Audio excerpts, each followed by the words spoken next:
स्वागत है आप सभी का आयुर भास्कर चैनल पे। आज राजस्थान के एनएचएम कंपाउंडर की जो भर्ती की क्लास है, इसमें हम जो है परिचर्या के मूल सिद्धांत से रिलेटेड बहुत ही बेहतरीन एमसीक्यू क्वेश्चन जो है आप सभी के बीच में लेके आए हैं। इसके पहले जो आप सभी को क्लास दी गई थी वो परिचर्या के मूल सिद्धांत से रिलेटेड नहीं थी, वो नर्सिंग के मूल सिद्धांत और अभ्यास से रिलेटेड जो क्लास थी उसमें 50 एमसीक्यू आप सभी को दिए गए थे और उसमें उनके आंसर भी आप सभी को समझाए गए थे। इस क्लास में हम जो है परिचर्या के मूल सिद्धांत से रिलेटेड जो टॉपिक है उससे 50 क्वेश्चन जो है सॉल्व करेंगे। आप सभी को बता दें कि आपकी जो परीक्षाएं हैं वो जून में होनी निर्धारित है और जून में तिथि भी आपको पता है कि 11 जून से आपकी परीक्षाएं जो हैं संभावित हैं होंगी। और उसके लिए जैसे ही अलग अलग जो आपके एग्ज़ाम की डेट आएगी, एनएचएम के अंतर्गत जो अलग अलग भर्तियां वैकेंसियां हैं उनकी एग्ज़ाम की डेट जब आएगी तो आपके लिए भी नोटिस जो है जारी होगा। तो आपको पता है कि 2 तारीख से 2 अप्रैल से आपके फॉर्म जो है भरे जाने थे, तो फॉर्म भरने की प्रक्रिया शुरू हो चुकी है और जो भी विद्यार्थी अभी तक, जो भी छात्र छात्राएँ या जो भी अभ्यर्थी हैं जो इसमें हिस्सा लेना चाहते हैं, जो दावेदार हैं इन भर्ती में अलग अलग पदों पे, वो जल्दी से जल्दी जो है आवेदन कर दें। लास्ट डेट का इंतज़ार न करें, क्योंकि अगर आवेदन नहीं करेंगे तो फिर दिक्कत होगी। अगर आवेदन करने से रिलेटेड अगर आपको दिक्कत होती है तो आप कमेंट बॉक्स में लिखिएगा, उस पर भी आपको एक कंप्लीट वीडियो दिया जाएगा जिसमें आपको समझाया जाएगा कि कैसे आपको फॉर्म फिलअप करना है, कैसे सारी चीज़ें चलेंगी। ठीक है, तो इसके पहले हमने जो है नर्सिंग के सिद्धांत और अभ्यास से रिलेटेड जो क्वेश्चन थे वो किए थे। आज इस क्लास में हम जो है राजस्थान आयुर्वेद एनएचएम कंपाउंडर के जो सिलेबस है उसके अकॉर्डिंग परिचर्या के मूल सिद्धांत के 50 बहुविकल्पी प्रश्नों को देखेंगे। जो भी प्रश्न आपको बताए जा रहे हैं बहुत ही बेहतरीन होते हैं, महत्वपूर्ण हैं, आपके परीक्षा में ऐसे प्रश्न जो हैं बन सकते हैं। तो इसको गंभीरता से लेते हुए आप सभी इसको नोट्स में ज़रूर इन्वॉल्व कीजिए, अपने नोट्स में बनाइए। पहला प्रश्न देखिए, परिचर्या का मुख्य उद्देश्य क्या है। आप सभी को पता है कि परिचर्या हमने डिटेल क्लास जो आप सभी को दी है, जो जिसमें आपको सारी चीज़ें बताई जा रही हैं बेहतरीन तरीके से, उसमें बताया गया है कि परिचर्या का मतलब क्या हुआ। परि और चर्या 2 शब्दों से मिलकर के परिचर्या बनी है। चर्या का मतलब देखभाल से रिलेटेड होता है और परि का मतलब चारों ओर, परि धन चर्या, इससे बना है परिचर्या। परि का मतलब क्या है, चारों ओर, चारों ओर, और चर्या का मतलब क्या है, देखभाल। मतलब कि चारों ओर की देखभाल को ही हम परिचर्या कहते हैं। तो वही परिचर्या से रिलेटेड शब्द है और उसी से रिलेटेड पूछा जा रहा है कि परिचर्या का मुख्य उद्देश्य क्या है। तो पहला ऑप्शन कह रहा है मरीज का मनोरंजन, दूसरा ऑप्शन कह रहा है स्वास्थ्य की रक्षा और पुनः स्थापना, सी ऑप्शन कह रहा है कि औषधि वितरण, और डी कह रहा है डॉक्टर की सहायता। तो बी आंसर होगा, ऑप्शन नंबर बी सही होगा, स्वास्थ्य की रक्षा और पुनः स्थापना। आप स्वयं भी इसका आंसर देने का प्रयास कीजिए ताकि एक तरह से रिवीजन हो जाए। ठीक है, अगला प्रश्न देखते हैं। अगला प्रश्न है, नर्स को रोगी के परिवेश को स्वच्छ क्यों रखना चाहिए। ये भी बहुत ही बेहतरीन प्रश्न है और आसान भी है एक तरह से देखें तो। नर्स को रोगी के परिवेश को स्वच्छ क्यों रखना चाहिए। समय बचाने के लिए नहीं, वातावरण अच्छा बनाने के लिए जी नहीं, संक्रमण से बचाव हेतु, यही सही होगा। डॉक्टर्स के कहने पर ऐसा कुछ नहीं है। तो नर्स को रोगी के परिवेश को स्वच्छ क्यों रखना चाहिए। क्यों स्वच्छ रखना चाहिए नर्स के रोगी के परिवेश को क्यों स्वच्छ रखना चाहिए। संक्रमण से बचाव हेतु जो है नर्स को रोगी के परिवेश को स्वच्छ रखना चाहिए। ठीक है, क्योंकि उसे संक्रमण ना हो, बीमारियां ना हो। और परिचर्या अगर बोला जाए तो पूरे नर्सिंग के काम जो है ना, नर्स के जो काम है उसी पे रिलेटेड जो सारे क्वेश्चन होंगे उसी पे आधारित होंगे। टॉपिक वाइज भी आपको क्वेश्चन जो है मिल जाएगा। क्लास में आपको क्वेश्चन बताए जा रहे हैं, नोट्स भी दिए जा रहे हैं, सारी चीज़ें दी जा रही हैं, तो आपको टॉपिक वाइज भी क्वेश्चन हम प्रोवाइड करा देंगे। तीसरा प्रश्न देखिए, रोगी की निजता बनाए रखना किस सिद्धांत से जुड़ा है। निजता, निजता का मतलब कि उसकी पर्सनल जो चीज़ें हैं या पर्सनल जो जानकारी है वो किस सिद्धांत से जुड़ा हुआ है। तो कह रहा है अनुशासन सिद्धांत, सम्मान सिद्धांत, या पोषण सिद्धांत या समता सिद्धांत? तो आंसर होगा सम्मान सिद्धांत। निजता बनाए रखना यानी कि उसकी जो पर्सनल प्राइवेसी है उसको बनाए रखना, उसके सम्मान से रिलेटेड चीज़ है। जैसे आप अगर नर्स हो, एज ए नर्स या कंपाउंडर हो, तो आप किसी की अगर देखभाल कर रहे हैं, किसी रोगी की देखभाल कर रहे हैं, तो उसमें उसके प्राइवेट पार्ट या शरीर के अन्य अंगों की भी घाव अगर उस पर हुआ है या उस पर दिक्कत है, आप इलाज कर रहे हो या ड्रेसिंग वगैरह कर रहे हो, तो वो चीज़ें आप देख रहे हो, पर्सनली समझ रहे हो, और उस चीज़ को किसी के सामने कह देना, किसी के सामने व्यक्त करना, वो उस रोगी के मन में हीनता ला सकता है, हीन भावना ला सकता है। तो ये उसके सम्मान से रिलेटेड जो है चीज़ है, तो सम्मान सिद्धांत पे आपको टिक करना है। अगला प्रश्न देखिए, नर्स द्वारा समय पर दवा देना किस सिद्धांत को दर्शाता है? तो नर्स के द्वारा समय पर रोगी को जो दवा दी जाती है वो किस सिद्धांत के अंतर्गत आता है? तो वो सिद्धांत है सेवा का सिद्धांत। कौन सा सिद्धांत है? सेवा का सिद्धांत। अनुशासन सिद्धांत है नहीं, आत्मनिर्भरता सिद्धांत है नहीं, सहभागिता सिद्धांत नहीं है, वो सेवा के सिद्धांत के अंतर्गत आएगा अगर नर्स समय पर रोगी को दवा दे रही है तो। ठीक है, अगला प्रश्न, रोगी को आत्मनिर्भर बनाना किस सिद्धांत से संबंधित है? रोगी को आत्मनिर्भर बनाना किस सिद्धांत से संबंधित है? तो वो सिद्धांत है स्वावलंबन सिद्धांत। कौन सा सिद्धांत है? स्वावलंबन सिद्धांत। रोगी को आत्मनिर्भर बनाने का प्रयास है नर्स का। नर्स द्वारा रोगी की भावनाओं को समझना किस सिद्धांत का भाग है?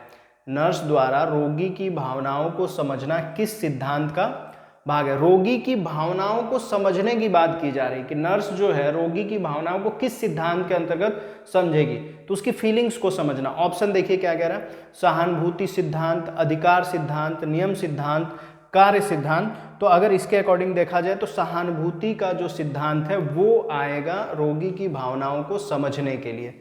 ठीक है, अगला प्रश्न, रोगी की जानकारी सुरक्षित रखना क्या दर्शाता है? रोगी की जानकारी सुरक्षित रखना क्या दर्शाता है? गोपनीयता सिद्धांत, सेवा सिद्धांत, सुरक्षा सिद्धांत, देखभाल सिद्धांत। तो वो आएगा गोपनीयता सिद्धांत के अंतर्गत। यानी कि हम रोगी की पर्सनल चीज़ों को हाइड कर रहे हैं या उसकी जानकारी को हम हाइड कर रहे हैं, तो वो गोपनीयता सिद्धांत के अंतर्गत ही सम्मिलित होगा।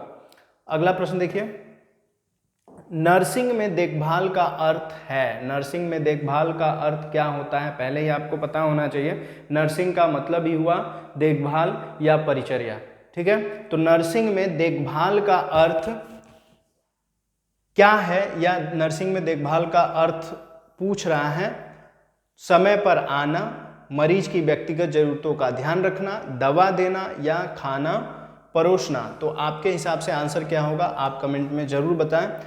क्वेश्चन के साथ जो आंसर है, ऑप्शन है, वो जरूर लिखना न भूलिए। आपसे बीच में क्वेश्चन इसलिए पूछा जाता है कि हमें ये पता चले कि आप पढ़ रहे हो। ऐसा नहीं कि बस वीडियो आपने देखा और फिर भगा करके क्वेश्चन जो है आपने नोट कर लिया, पढ़ा है नहीं, कुछ आपको पता ही नहीं, बस नोट कर लिया कि नहीं कल को पढ़ लेंगे, फिर आप पढ़ोगे ही नहीं।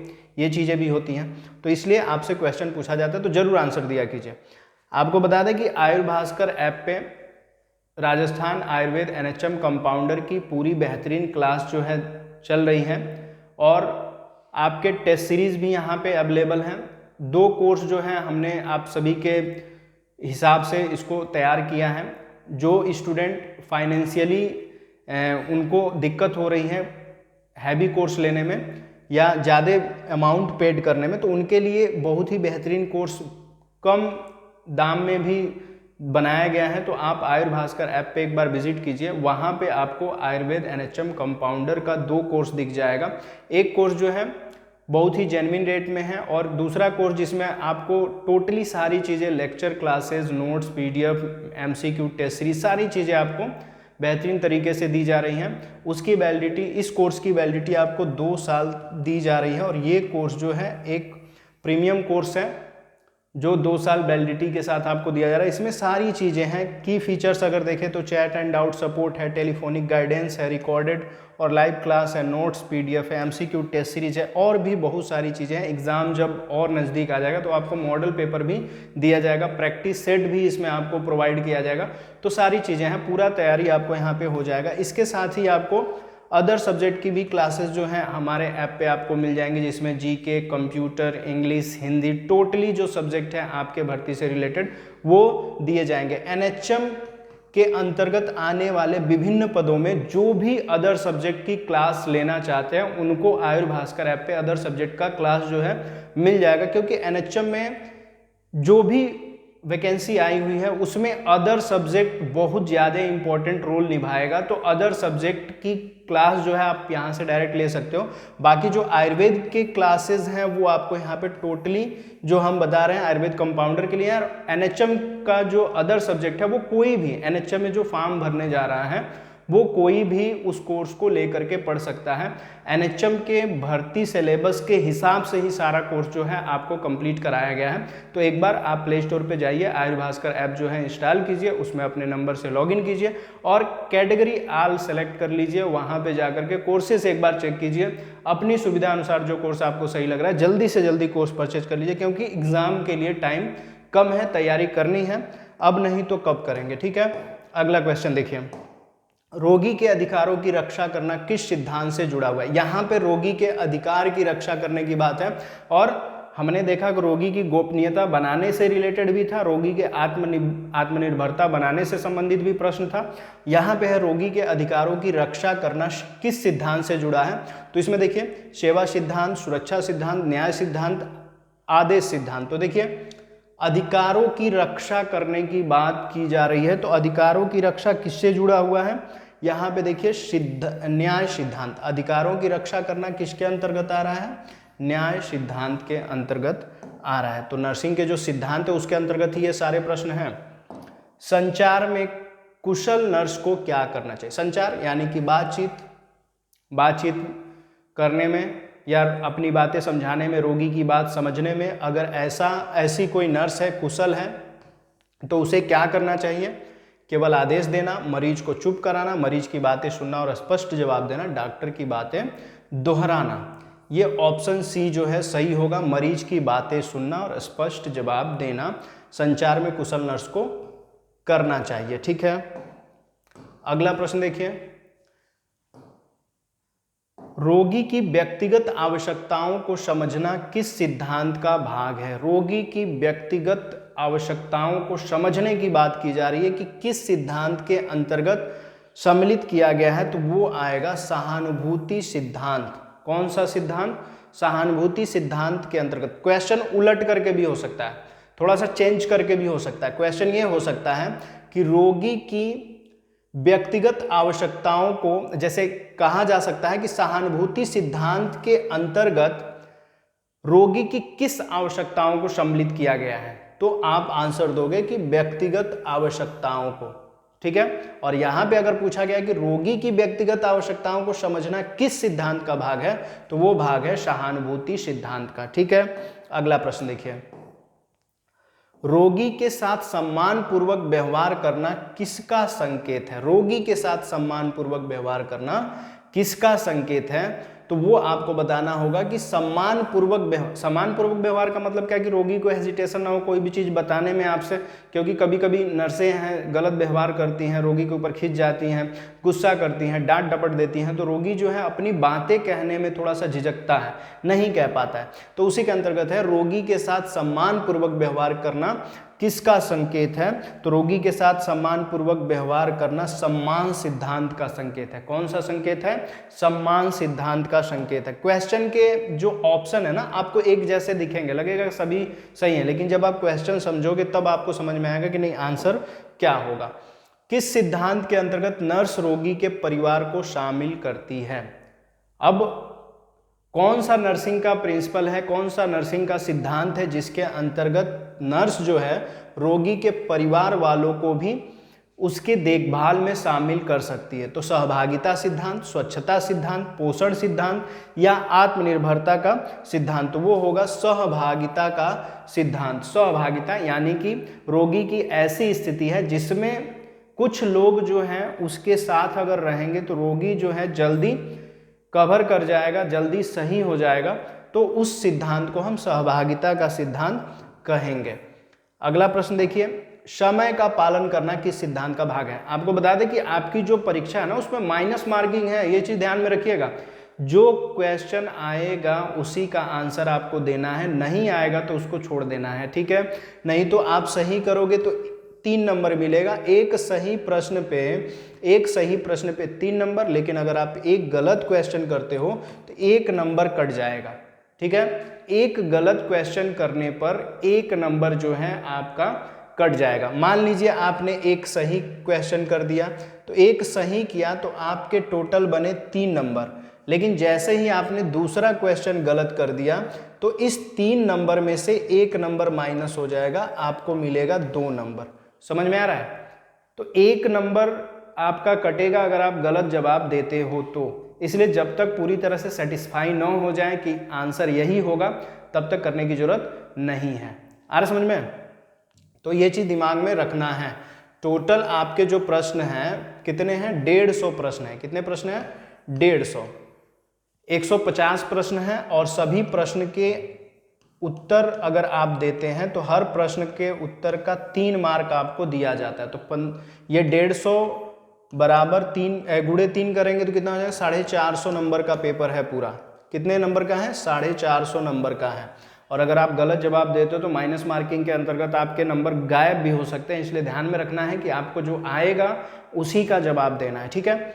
14 नंबर प्रश्न देखिए, समय का पालन करना किस सिद्धांत का भाग है? कार्य सिद्धांत, अनुशासन सिद्धांत, व्यवहार सिद्धांत, सुरक्षा सिद्धांत। तो कौन से सिद्धांत का हिस्सा है? अनुशासन सिद्धांत का। एक तरह से यहाँ पे अनुशासन भी हो सकता है, समय का पाबंद भी हो सकता है, लेकिन पंक्चुअलिटी सिद्धांत के अंतर्गत नहीं मेंशन की गई है, तो अनुशासन सिद्धांत के अंतर्गत ही आप इसको रखेंगे, ठीक है। अगला प्रश्न देखिए, रोगी की सुरक्षा को प्राथमिकता देना किस सिद्धांत से जुड़ा है? देखिए आयुर्वेद का जो पोर्शन है उसमें नर्सिंग के जो सिद्धांत है, परिचर्या के जो मूल सिद्धांत, ये नर्सिंग के अंतर्गत जो है आधुनिकता के आधार पे है, इसलिए ऐसे क्वेश्चन आपको दिख रहे हैं। लेकिन अगर वही प्रसूति का क्वेश्चन पेपर होता, प्रसूति के मॉक करा रहे होते हम, तो आयुर्वेद से ज़्यादा पोर्शन के क्वेश्चन यहाँ पे दिखते हैं आपको। ये सब आधुनिक क्वेश्चन है, बहुत ही जेन्युइन क्वेश्चन है, जानने वाले क्वेश्चन है। आप सेल्फ प्रैक्टिस से ही आप इसको तैयार कर सकते हो, कोई दिक्कत नहीं होने वाली है। रोगी की सुरक्षा को प्राथमिकता देना किस सिद्धांत से जुड़ा है? तो रोगी की सुरक्षा को प्राथमिकता देना किस सिद्धांत के अंतर्गत जुड़ा है? तो वो होगा सुरक्षा का सिद्धांत। कौन सा सिद्धांत? सुरक्षा का सिद्धांत। अगला प्रश्न, नर्सिंग में पोषण की भूमिका किस सिद्धांत से जुड़ी है? तो आप देख सकते हो ना, सिंपल सा है, पोषण की भूमिका। तो पोषण की भूमिका किससे जुड़ी हुई है?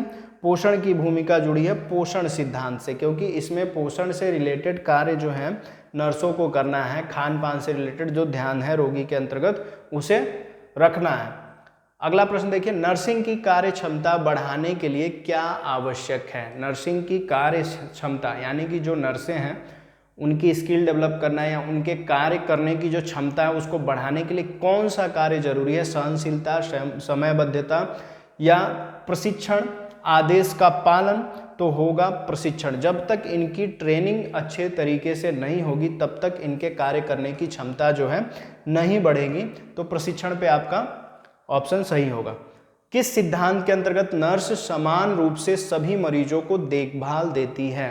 किस सिद्धांत के अंतर्गत? ये सिद्धांत कह सकते हैं, नियम कह सकते हैं, अनुशासन कह सकते हैं, या वो दायरे हैं जिसके अंतर्गत नर्सों को रह करके काम करना है। वो नियम है, कायदे कानून है जिसके अंतर्गत नर्सें रह करके काम करेंगी। तो वही सिद्धांत आपको यहाँ पे समझना है। किस सिद्धांत के अंतर्गत नर्स समान रूप से सभी मरीजों को देखभाल देती है? न्याय सिद्धांत, सम्मान सिद्धांत, सेवा सिद्धांत या अनुशासन सिद्धांत? तो वो होगा न्याय सिद्धांत, क्योंकि यहाँ पे भेदभाव नर्सों द्वारा नहीं किया जा रहा है, सभी को एक समान इलाज या उपचार या देखभाल किया जा रहा है। अगला देखिए, नर्सिंग में नैतिक निर्णय किस सिद्धांत से संबंधित है? नैतिक निर्णय, अब शब्द से ही उत्तर आप चाहें तो पकड़ सकते हैं। नैतिक निर्णय किससे रिलेटेड है? नैतिकता सिद्धांत से। पोषण था तो पोषण का सिद्धांत किससे रिलेटेड था? पोषण का सिद्धांत रिलेटेड था पोषण सिद्धांत से, ठीक है, उसमें पोषण के बारे में बताया गया था। अगला प्रश्न देखिए, टीम वर्क नर्सिंग में क्यों आवश्यक है? टीम वर्क यानी कि एक दल जो है काम करता है किसी वार्ड में, जो रोगी शिफ्ट हैं या रोगी एडमिट हैं उनकी देखभाल के लिए। तो टीम में अगर काम किया जाए, अगर दल एक साथ मिल करके अगर किसी मरीज को देखेगा तो बहुत ही आसान हो जाएगा उसकी देखभाल करना और उसको रिकवर कराना, बीमारी से बाहर निकालना बहुत ही आसान हो जाएगा। तो टीम वर्क बहुत सारी चीज़ों में फ़ायदेमंद है, समय बचाने के लिए, आदेश पालन हेतु, समन्वित सेवा के लिए या प्रबंधन के लिए। तो इसमें जाएगा आपका समन्वित सेवा के लिए। समन्वित सेवा यानी कि सभी का एक साथ मिल करके सेवा देना, टीम वर्क नर्सिंग के लिए आवश्यक है। रोगी की बात ध्यान से सुनना किस संप्रेषण कौशल का हिस्सा है? तो ये संप्रेषण कौशल यानी कि जो कम्युनिकेशन स्किल है, जो कम्युनिकेशन स्किल है उसके अंतर्गत रोगी की बात को ध्यान से सुनना, ये किस तरह का काम है, किसके अंतर्गत आता है? तो मौखिक संप्रेषण, गैर मौखिक संप्रेषण, सक्रिय श्रवण या सलाह देना। तो क्या होगा? वो होगा सक्रिय श्रवण। क्वेश्चन एक बार फिर पढ़ रहा है, रोगी की बात ध्यान से सुनना, ध्यान से सुनने की बात हो रही, तो सुनना यानी कि श्रवण करना, श्रवण यानी कि सुनना। तो सक्रिय श्रवण यानी कि आप पूरी तरह से एक्टिव होकर के रोगी की बातें सुन रहे हो, ध्यान दे करके सुन रहे हो, तो ये आपके संप्रेषण कौशल के अंतर्गत ही एक हिस्से के अंतर्गत सम्मिलित होगा। अगला प्रश्न देखिए, नर्स मरीज की स्थिति की निगरानी क्यों करती है? नर्स मरीज की स्थिति की निगरानी क्यों करती है? तो इसमें ऑप्शन देखिए, मनोरंजन के लिए ये तो कतई नहीं होगा, रिपोर्टिंग के लिए, रोग की प्रकृति जानने के लिए, डॉक्टर को दिखाने के लिए, तो होगा आंसर रोग की प्रगति जानने के लिए। प्रगति का मतलब ये नहीं कि रोग बहुत ज़्यादा बढ़ रहा है तो उसको बस नोट करेंगे, रोग घट रहा है तो उसको नहीं नोट करेंगे। रोग प्रगति जानने के लिए मतलब कि रोग में जो चिकित्सा हो रही है ना, वो काफ़ी हद तक कार्य की है या किस तरह से चिकित्सा कार्य कर रहा है, लाभप्रद है कि नहीं है, उस चीज़ को जानने के लिए जो है नर्स मरीज की स्थिति की निगरानी करती है। तो ये ऑप्शन सी सही होगा। अगला प्रश्न देखिए, रोगी को सही जानकारी देना क्या दर्शाता है? अगर रोगी को नर्सें जो हैं सही जानकारी दे रहे हैं तो वो किसके अंतर्गत आएगा या वो क्या दर्शाएगा? आदेश के अंतर्गत आएगा, शिक्षण सिद्धांत के अंतर्गत आएगा, नैतिकता के अंतर्गत आएगा या सहयोग के अंतर्गत आएगा? तो वो आएगा शिक्षण सिद्धांत के अंतर्गत। किसके अंतर्गत आएगा? शिक्षण सिद्धांत के अंतर्गत इसे सम्मिलित किया जाएगा। ध्यान में रखना है आपको, सभी चीजें जो है ना एक तरह से नैतिक पहलुओं पे आधारित है, अनुशासन के अंतर्गत आधारित है और रूल्स रेगुलेशन के अंतर्गत आधारित है। तो ध्यान में देना पड़ेगा आपको। नर्सिंग में सहिष्णुता क्यों आवश्यक है? सहिष्णुता क्यों आवश्यक है? मरीजों की विविधता को स्वीकारने के लिए, आदेश देने के लिए, समय बचाने के लिए, दवाओं के ज्ञान के लिए। तो आंसर होगा आपका मरीजों की विविधता को स्वीकारने के लिए। सहिष्णुता का मतलब क्या है? जैसे बोलते हैं कि सहिष्णुता का मतलब हुआ कि हम भेदभाव न रखें, क्योंकि अलग अलग जगह के अलग अलग लोग हैं तो हमें सहिष्णु होना पड़ेगा। मतलब कि किसी भी धर्म संप्रदाय या किसी भी व्यवस्था को मानने वाला व्यक्ति विशेष है, उसको अपने तरीके से समान भाव से देखभाल करना, उसे हीनता से न देखना ही सहिष्णुता है। तो मरीजों की विविधता को स्वीकारना, मरीजों की विविधता को स्वीकारना, किसी को अच्छा बोलने आ रहा है, किसी को नहीं बोलने आ रहा है, किसी को बात करना सही से आ रहा है, किसी को अपना रोग समझाना सही से आ रहा है, किसी को नहीं आ रहा है, कोई अच्छे से रह रहा है, कोई अच्छे से नहीं रह रहा है, तो कुछ नहीं आपको कोई दिक्कत है, सबको समान भाव से आप अगर देख रहे हो तो आप सहिष्णु हो। तो नर्सिंग में सहिष्णुता क्यों आवश्यक है?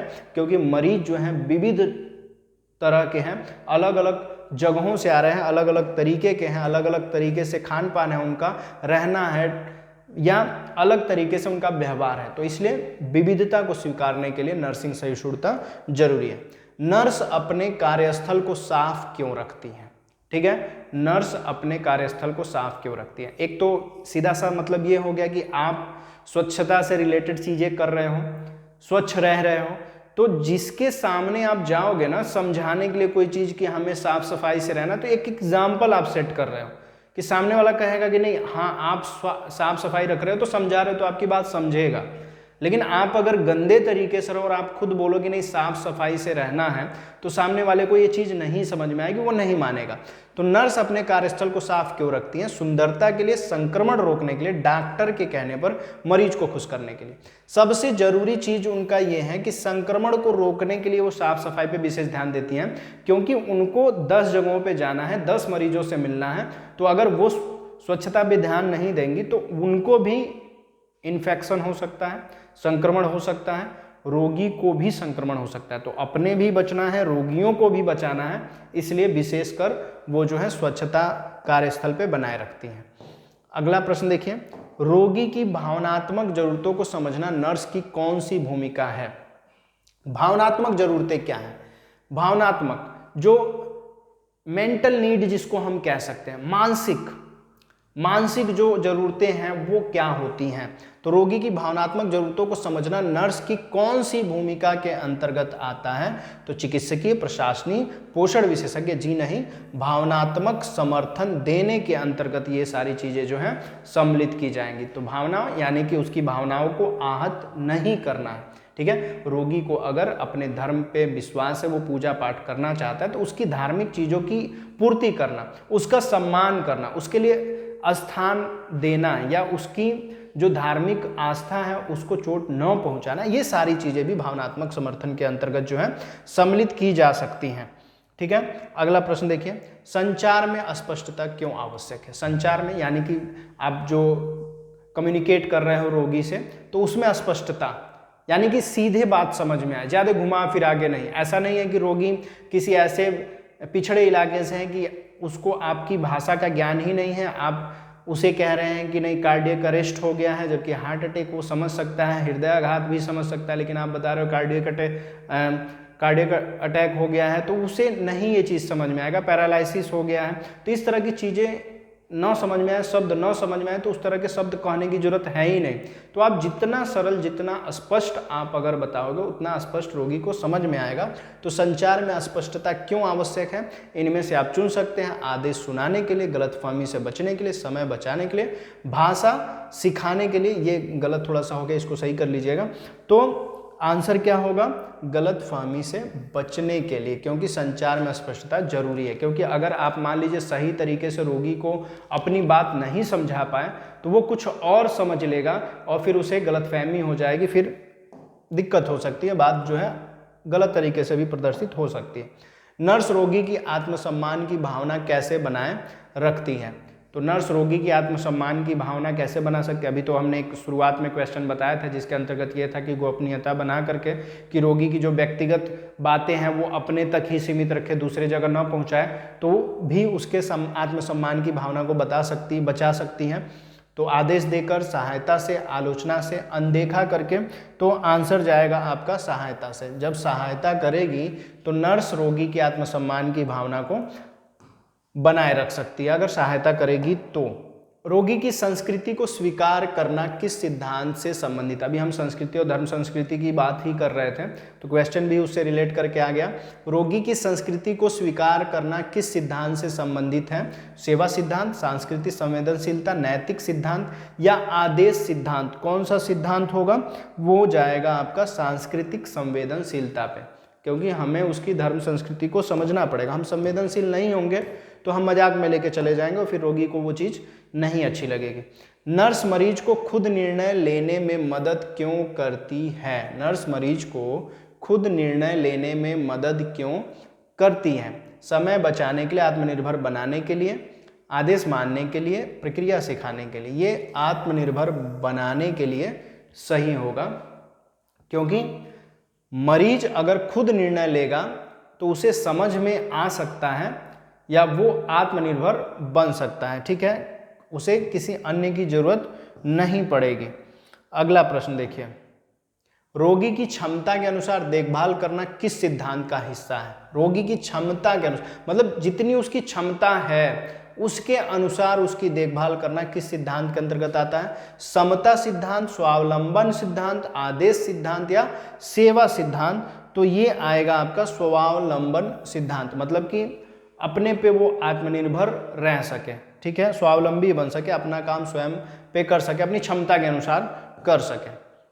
अगला प्रश्न देखिए, नर्सिंग के पेशे में लगातार सीखना क्यों जरूरी है? ये तो आपको भी पता होगा अच्छी तरीके से कि अगर हम परिचर्या कर रहे हैं, नर्स हैं या कंपाउंडर है, तो हमें लगातार सीखना क्यों जरूरी है? क्योंकि कोई भी काम जब तक हम कर रहे हैं तब तक उसमें अगर सीख रहे हैं तो उसमें तरक्की होगी, हमारा जो है ओहदा, हमारा पद जो है बढ़ता रहेगा, हम दिन रात जो है वो प्रसिद्धि प्राप्त करेंगे। लेकिन जिस दिन हम सीखना बंद कर देते हैं हमारी ग्रोथ रुक जाती है। तो एक तो हम ये कह सकते हैं कि नहीं, हम अपनी वृद्धि विकास के लिए, अच्छा काम करने के लिए हमें सीखना जो है जरूरी है। यहाँ पे ऑप्शन के हिसाब से आपको बताना, ज़्यादा वेतन पाने के लिए, डॉक्टर की जगह लेने के लिए, बेहतर सेवा देने के लिए, समय पास करने के लिए।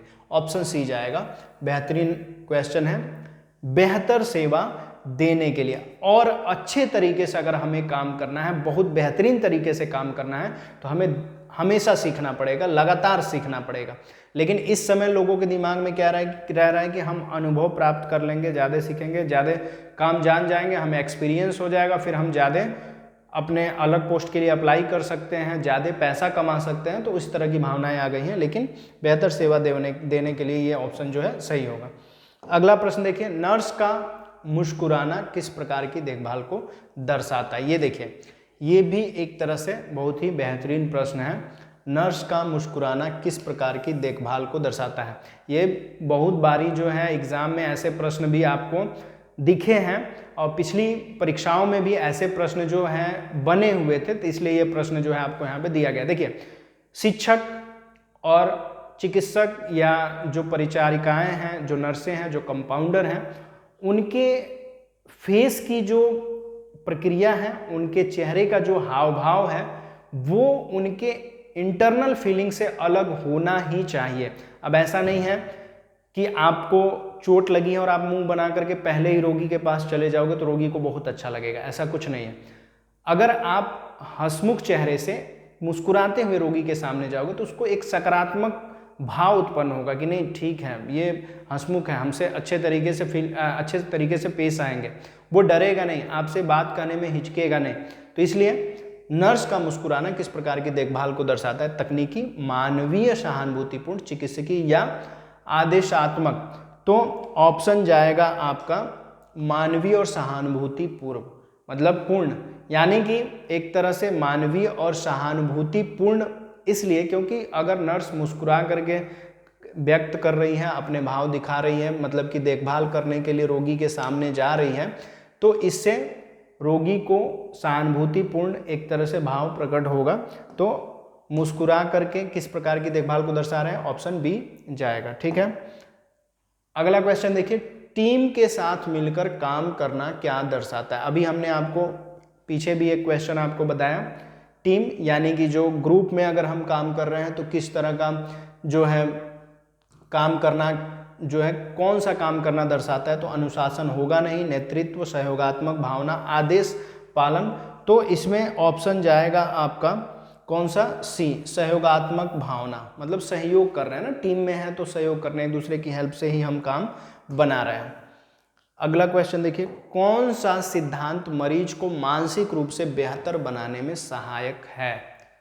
कौन सा सिद्धांत मरीज को मानसिक रूप से बेहतर करने में सहायक? मानसिक रूप से बेहतर बनाना है तो पोषण सिद्धांत, सहानुभूति सिद्धांत, आदेश सिद्धांत, समयबद्धता, ये वाला जो सिद्धांत है ना, सहानुभूति सिद्धांत, यही जो है मानसिक रूप से बेहतर करेगा मरीज को। ठीक है, दिमाग में रखेंगे। अगला प्रश्न देखिए, रोगी से पहले सहमति लेना क्या दर्शाता है? रोगी से पहले सहमति लेना क्या दर्शाता है? समय का पालन, अनुशासन, अधिकारों का सम्मान या सेवा भावना? तो ऑप्शन जाएगा आपका अधिकारों का सम्मान। आप रोगी से पहले जो है सहमति ले रहे हैं तो ये दर्शा रहा है कि रोगी के अधिकारों का आप सम्मान कर रहे हैं, क्योंकि आपने पढ़ा होगा, आयुर्वेद में भी बताया गया और नर्सिंग के सिद्धांत के अंतर्गत भी ये सम्मिलित है कि रोगी जो है आपका स्वामी है, वो जो कहेगा उसके हिसाब से ही आपको काम करना है। तो आप ये अगर ऐसा कर रहे हो तो उसको ये लगेगा कि आप उसके अधिकारों का सम्मान कर रहे हो। नर्सिंग में गोपनीयता बनाए रखना क्यों जरूरी है? ये भी एक तरह से रिपीटेड क्वेश्चन कह सकते हैं, लेकिन थोड़ा सा चेंज करके, नर्सिंग में गोपनीयता बनाए रखना क्यों जरूरी है? क्योंकि पर्सनल प्राइवेसी जो है ना वो बहुत ज़रूरी है। किसी पेशेंट की कोई चीज़ जो है आप किसी से ना कहिए, वो आप एक जगह रख सकते हैं, गोपनीय बना सकते हो। तो मरीज को डराने के लिए, कानून के कारण, डॉक्टर के आदेश से या समय की बचत के लिए, तो ऑप्शन आपका जाएगा कानून के कारण, क्योंकि ये एक तरह से वैधानिक संविधानिक है, ये रोगी के पक्ष में जाता है। तो नर्सिंग में गोपनीयता बनाए रखना क्यों जरूरी है? कानून के कारण, क्योंकि यह एक तरह का नियम है, इसको बनाए रखना है। किसी की पर्सनल प्राइवेसी को आप लीक नहीं कर सकते हो, आप एज ए नर्स, कंपाउंडर या डॉक्टर। ठीक है,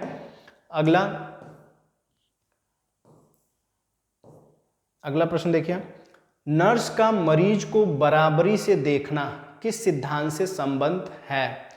तो नर्स का मरीज को बराबरी से देखना, बराबरी का मतलब वही हम बता रहे थे, डिस्क्रिमिनेशन नहीं करना है, भेदभाव नहीं करना है, सबको एक जैसा देखना है। तो ये किस सिद्धांत के अंतर्गत आएगा? तो ये आएगा सिद्धांत, न्याय सिद्धांत के अंतर्गत। क्वेश्चन देखिए, कई क्वेश्चन ऐसे जो बदल करके हैं, लेकिन समझने वाले जो हैं वो समझ जाएंगे कि किस तरह का आंसर इसमें हमें देना है। अगला प्रश्न देखिए, सभी प्रश्न जो हैं बहुत ही महत्वपूर्ण है, सभी को आपको रिपीट करना है, रिवीजन करना है, लिखना है, ताकि ये पूरी तरह से आपको याद हो जाए। प्रभावी संप्रेषण का मुख्य उद्देश्य क्या? प्रभावी संप्रेषण का मतलब हम किसी के साथ कम्युनिकेट कर रहे हैं ना, तो इस तरीके से कम्युनिकेट करें कि सामने वाला पूरी तरह से उस चीज को सुनने में एकदम मगन हो जाए। ठीक है, तो ये चीज ध्यान में रखना है। तो प्रभावी संप्रेषण का मुख्य उद्देश्य क्या है? मनोरंजन, समझ बढ़ाना, समय काटना, विवाद बढ़ाना। तो क्या है? समझ बढ़ाना। क्या होगा? समझ बढ़ाना। अगला प्रश्न देखिए, नर्सिंग में रोगी के पर्यावरण को नियंत्रित करना किस सिद्धांत से संबंधित है? किस सिद्धांत से संबंधित है? फ्लोरेंस नाइटिंगेल का सिद्धांत, आत्मनिर्भरता सिद्धांत, सहयोग सिद्धांत, न्याय सिद्धांत। कौन सा सिद्धांत होगा? फ्लोरेंस नाइटिंगेल का सिद्धांत। ठीक है, ये पूरी जो डिटेल क्लास है आपको आयुर्भास्कर ऐप पे कंप्लीट क्लास जो है मिलेगा। कंप्लीट क्वेश्चन आपको ऐसे ही, जो एमसीक्यू क्वेश्चन की सीरीज है, ऐसे ही आपको कंप्लीट ऐप पे मिल जाएगी। तो जल्दी से जल्दी आयुर्भास्कर ऐप जो है इंस्टॉल कर लीजिए, वहाँ से कोर्सेज जो हैं आप परचेज करके अपनी क्लास जो है डेली रूटीन में आप देख सकते हैं। वीडियो इंपॉर्टेंट लगती है तो अपने क्लासमेट्स, अपने कॉलेज ग्रुप, फ्रेंड्स के साथ जरूर शेयर करें। और अभी तक जिन्होंने कोर्स नहीं लिया है वो जल्दी से जल्दी कोर्स ले लें, क्योंकि एग्ज़ाम में ज़्यादा समय अब शेष नहीं है। एग्ज़ाम में समय अभी शेष नहीं है, बहुत कम समय बचा है। तो अभी भी आपके पास तैयारी करने के लिए थोड़ा सा ये हो सकता है कि नहीं, 1 महीने का समय तो हम तैयारी कर सकते हैं। तो इतनी अच्छे तरीके से आपको क्लासेस दी गई हैं कि आप तैयारी बेहतरीन कर सकते हो। तो वेट मत कीजिए, अभी तो नवरात्रि में ऑफर भी चल रहा है। तो नवरात्रि के ऑफर के बीच में अगर आप कोर्स परचेज करते हो तो 15% का आपको डिस्काउंट भी दिया जा रहा है। तो अच्छा डिस्काउंट है, आप कोर्स बाई कर सकते हो। तो जल्दी से जल्दी कोर्सेज ज्वाइन कर लीजिए। वीडियो में लास्ट तक बने रहने के लिए आप सभी का बहुत बहुत धन्यवाद।